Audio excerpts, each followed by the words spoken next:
ಯಾವಾಗ ಬರ್ತಿರುತ್ತೆ ಯಾವಾಗ ಕಚ್ಚುತ್ತೆ ನಾವು ಹೆಂಗ್ ರಿಯಾಕ್ಷನ್ ಮಾಡ್ತೀವಿ ಆ ರೀತಿ. ಪ್ರೇಮ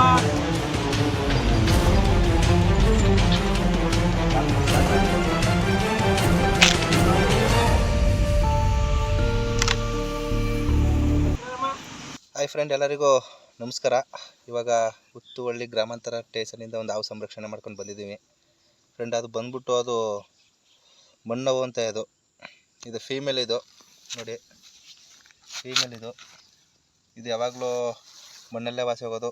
ಹಂಗೆ ಮೋರಿಗಳು ಬದಿಗಳು ಎಲ್ಲಿ ತ್ಯಾಮಾಗಿರುತ್ತೆ ಅಲ್ಲಿ ವಾಸವಿರುತ್ತೆ. ಇವಾಗ ಬೇಸಿಗೆ ಟೈಮಿಂದ ನೀರಿರೋಂಥ ಜಾಗ ಬಂದಿದ್ದೀವಿ. ಇವಾಗ ಬಿಟ್ಬಿಡೋಣ, ಹೋಗುತ್ತೆ ಅದು.